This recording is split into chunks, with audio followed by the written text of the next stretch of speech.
I'm right there with you. Boy, oh boy. I thought we were going to lose this thing. And, yeah, this could have been a completely different night, I guess. Oh, We'll see. God. We'll see what the callers have in store and the chat has in store. Maybe they got still more to complain about. But, man, what a tale of two halves, man. You know, first half, it was like these guys couldn't miss anything. The ball movement was crisp, whipping it around the perimeter. Mm-hmm. 3-pointers were going down. OG's hitting threes. Mikal Bridges starting off the game red hot. Yeah, Josh Hart out there looking like Magic Johnson, Brunson in his bag. Everything was looking great, man.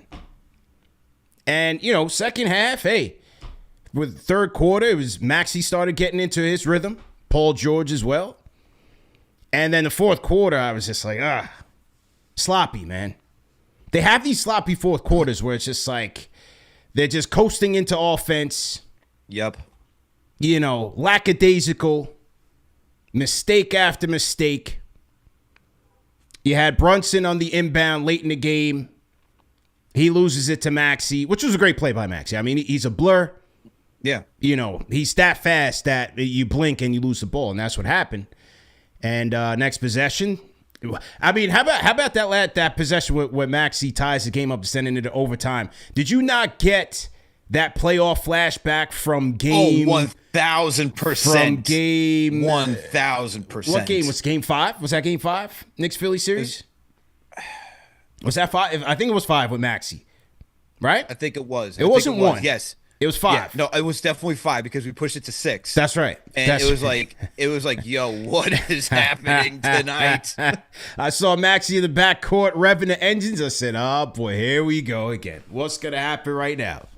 Dude, you know. The fact that they essentially, like, it looked like a punt return almost, where they're like, yo, just go all the way back, Yeah. get him the ball. He got downhill real quick. Yeah. And Yabusele got the rebound. It would have had an easy lay-in, but the fact he just moves that quick and Precious gets the goaltend, that's just it tells you the speed of Maxey, man. He's an incredible player, dude. Like, it's just so tough to guard him. I mean, Bridges had a tough time. OG had a tough time.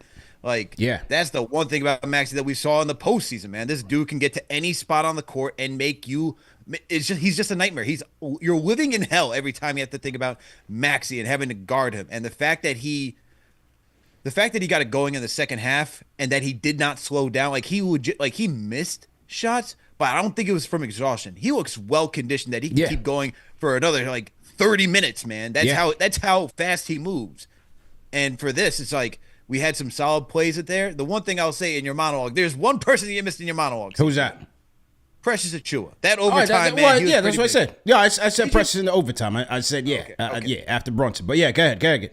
But Precious came up big, man. That was the biggest. He made big plays. 3 big plays after play after play after play. I mean, you get the block on Maxey. You then get the crafty layup. That little scoop. You put the little scoop English on layup. there. You put a lot of Dr. jelly J on that jumping. one. Yeah. As the young kids would say, there's a lot of jelly on that one. And then lastly, he gets the good dime to I think it was OG for that dunk.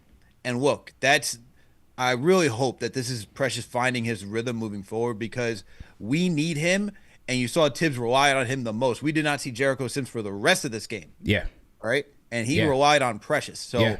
Precious looking like that guy that we saw after a slow start when he got traded to the Knicks last year, starting to look like he's starting to round into form. Hopefully, that's the guy that we have.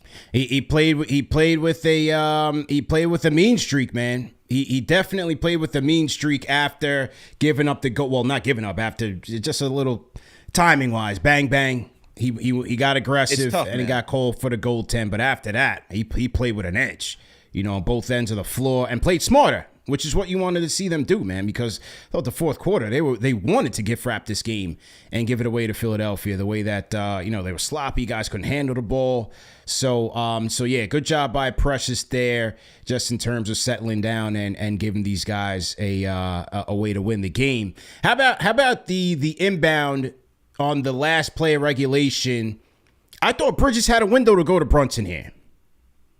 And he gets it to OG. This was the last play, the last shot. The last play. Well, OG takes the last shot. What did you think about that? Was that indecisiveness by Bridges? I thought he should have just gave the ball up and gave it to Brunson.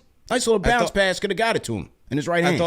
I thought it was being careful. I mean, after you lose it, you saw what Maxey did. You just talked about it. He gets the steal on Brunson. They call a timeout. You don't want to risk anything. I think they would rather go into overtime and compete rather than, putting it in a 50-50 position, and then next thing you know, somebody goes out there, chucks up a shot, and then next thing you lose. Honestly, it worked out perfectly for the Knicks. You get it to OG. It's like he's been off offensively. Yeah. When I saw that step back, I was like, that ain't that's not it. I didn't feel that, man. Yeah. But with that, I'd rather it play the way out. Obviously, we won, and so you can look back, Monday morning quarterback type thing. But I would rather the way that it played out than take that risk, because sometimes, man, it just doesn't go your way. Yeah. And I'd rather that. In those positions, you just got to be safe. Yeah, no, that's a fair take. But I'm also like, of all people to inbound it, why Mikal Bridges? Because with 2 seconds left, I need somebody that can put the ball on the floor and get a good shot. OG's the last person. I'd probably even rather Hart be put the ball on the floor and put a shot up than OG, as Hart an option. Probably should have been the person inbounding it, in all honesty. Fair. That's fair. So, yeah, that was a little peculiar as to why you had Mikal Bridges, who was one of your hottest shooters in the game, inbounding the ball. But nevertheless, they got the job there. Also important, Brunson making his free throws in that overtime period. He had 5 free throw attempts. He made them all. And so, got out of there with the W, man. Wasn't pretty, but it was gritty. And they got the job done. Karl Anthony Towns, what are we doing, man? You are rocking Eagles gear on the bench. Yeah. While you are on the New York Knicks and you're in Philadelphia. Yeah. What's going on? And he ultimately changed. Like, here's the thing. In the fourth quarter. He changed in the fourth quarter to Knicks stuff, and I'm like, what is happening, man? Like, even my shout out my cousin. He's a Raptors fan, but he's a KFTV diehard supporter. Yeah. And he was like, bro, what's up with your guy right here? Listen, man, since he's gotten here, from a PR standpoint, he's won us over. He's changed hearts and minds and souls. He's been fantastic. I saw this, and I said, this is the lamest thing I've ever seen. What are you doing? We don't need that. It's bad enough you got the captain parading around here with the Eagles stuff on, but he does it after the game. Or he'll do it a little pregame on his walk-in. He'll have the beanie on or whatever. You sitting on the bench repping Philadelphia? I mean, come on, man. That's nasty work, bro. That is nasty work, as the kids would say. And I see people online, but I'm a Giants fan. I'm a this fan. It doesn't bother me. No. You are in the city where you are playing against said, brother team. Like, what are we doing, man? You can't be rocking a Philly gear as you're playing against Philadelphia. That's insane. Like, how you got 100 people branding people with the team, rocking with the team. You let this guy walk out the tunnel with a full-blown Eagles apparel on. Brunson's not going to say anything. Hart's from the DMV. He's a Redskins fan. He's not saying anything. Commanders, CP. Commanders, PC. I don't even know Mikal Bridges watching football. Like, nobody's here checking this guy. Like, bro, what are you doing? I'm old, man. That was a little get off my lawny, I guess. But I would expect, isn't Bridges from the Philly area? So I would expect him to be also an Eagles fan. Yeah. So he's probably like, between all, first of all, how is it that a New York team has so many guys that are rooting for everything? Crazy, man. Randall was a Cowboys fan when he was here. Like, was anybody rocking with the Giants or Jets? Well, rocking with the Jets is a tough thing, man. So yeah. Anyway, it was so bad that he changed. Somebody got the memo like, hey, man, you look crazy on TV right now, repping the New York Knicks. It's like when the Empire State Building was lighting up green after the Eagles won. I'm like, what is happening? There are things that you just do not do, all right? Yeah. If you are from New York, you do not represent Philly in any shape or form. No. What is happening tonight? What's going on? This is precisely why we don't have rivalries in the game anymore. Tests on Karl Anthony Towns' thumb revealed a bone chip in addition to the sprain. New York Post has learned. Surgery isn't necessary, and the plan is for Towns to play with the chip. He isn't available tonight because of swelling from the sprain and is considered day-to-day. And that's what I thought today when I was on with Sky Zoo. Like, I felt like he was out today because it probably swelled up on him after the Detroit game. He's probably playing on adrenaline, so you're not really feeling it. But after the game, it probably blew up on him, and so he missed this game. But, yeah, that's the verdict on Karl-Anthony Towns, man. Your thoughts? Well, they also mentioned that he'll be able to play through the remainder of the season. It's on his left hand, is it not? I believe so. I don't know if it's on his shooting hand. Let's see. I believe it is on his left hand. Let me double check on that in the article. So if it's not on his shooting hand, that's a good sign. That's good too, right? So he'll be able to play effectively. Obviously, going to have to deal with some pain. You know, the thing is that players are going to see that. It's going to be bandaged up, so they're going to try to swipe at the hand, cause a little discomfort, try to get him thinking about, the injury while he's in the game. But it's a good sign that he will be able to play through it and not have to miss much time, right? Maybe just give him a little time to rest, recover. But thankfully, it's not serious enough where he'll be missing games, It's on his right hand. It's on his right hand? Yeah. Well, it looks like in the picture he's holding his right hand. I'm almost positive.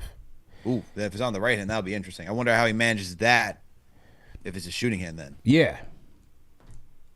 It looks like it's a shooting hand. Correct me if I'm wrong. I'm just looking at a picture. I don't have. They're saying in the chat it's his right hand. So, right hand. So if it's right hand, then that's going to be interesting. I wonder how he's going to have to modify shooting then. Yeah. Take back the whole thing about shooting. I'm interested to see how he's going to be. If he modifies his game, do you get even closer to the basket? Do you reduce even? He's not even taking that many threes while currently this season. So if he's not taking that many threes, is he going to even drop? Is that even going to drop? Well, I would to the basket. I would think he's going to take more threes as to try not to bang and have people kind of swipe down on his hand. Where you get enough? I don't know. I don't know what the taping is. Are you going to have a good enough grip on the ball where you're going to be able to shoot effectively? I mean, does that impact his efficiency? Yeah, let's not forget that last game he did airball a shot. He doesn't usually airball a three. Yeah, but he airballed a three. Well, yeah, because he's thinking about the pain. That's true. And he knocked down the next one afterwards. But I wonder if that affects his efficiency from downtown. And that's why I'm thinking, even if you're playing down low, it's an easier shot attempt for him. He's been working so well in the paint. Maybe you go in that direction. I know that he may want to, shy away from the contact and not damage it any further, but that's where he'll be most. That to me, I feel like that's where he would be most effective. I wonder how this all plays out for him.